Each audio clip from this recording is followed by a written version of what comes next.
Hi there, Brian Bram from Eagles Wings Community Church again, coming at you with another blog on apologetics. So be sure to read the actual blog. The intro video, of course, is going to raise a lot of questions, and it's going to give some answers to those questions, but it's not going to give all of them. So for that, you really have to check out the blog for any in-depth answers. And this particular blog series actually is for a paper that was due for my apologetics class, and so it's written a little bit differently. And the topic, of course, was biblical contradictions, and so this is part 2 of that blog series. And in blog 2, I tackle 2 types of biblical contradictions, and I give my first example of how something can be both true and false at the same time. So you'll have to kind of check that out as well. The first type of biblical contradiction that I talk about in the blog is revolves around numbers that are given in certain situations. It's interesting, I was on the History Channel's website, and they talk a little bit about, in a particular article, about the fact that there were 2 million troops that fought for the Union in the Civil War. And I just asked myself, is that true? Well, yeah, it's true. But was it exactly 2 million? Could have been 2,000,001, or maybe one short of 2 million. So it's just that kind of example that shows us that it might really be better instead to ask if that is reliable information or whether it's precise information. And it's obviously likely that it's not precise information, and we're okay with that. We're okay with some sort of rounding. But what if a future generation isn't okay with that rounding that they've done?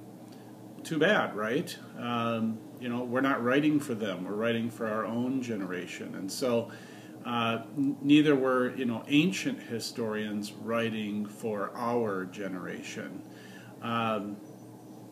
So when they give, particular numbers in Scripture, for example, we need to really be okay with the idea that they may have rounded and instead of using precise mathematical figures.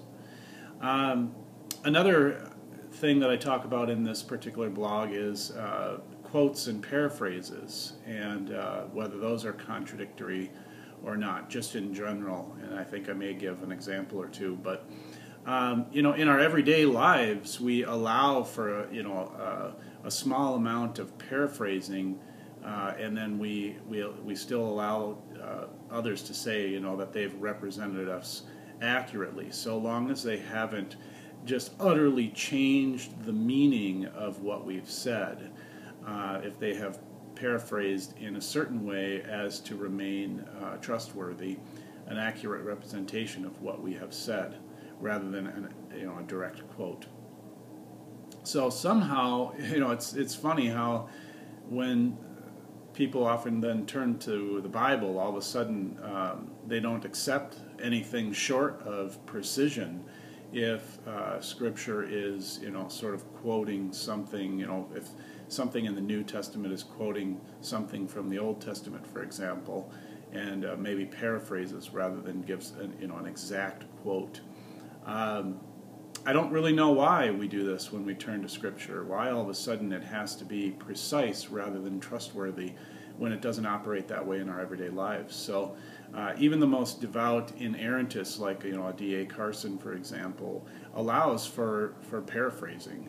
So I don't know where the general population has gotten this idea that Christianity's claim is that we have to be precise in either these numbers or in these direct quotations versus paraphrasing. Orthodox Christianity is, as far back as Christ, really hasn't ever maintained that all quotes have to be, 100% precise. We've never really made that claim, so I don't know why others impose that claim on us, other than probably that there are some preconceived presuppositions that they're partaking in there.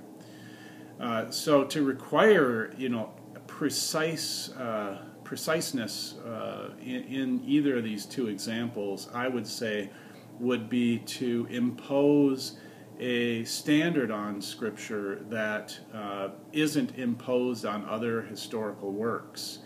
And of course it's true that Christians claim that the Bible is more than just history, but at least in terms of whether the history that's given in Scripture is accurate and trustworthy, it seems that we have to, at least insofar as that's concerned, have to have similar standards, the same standards that we would have for other historical writings.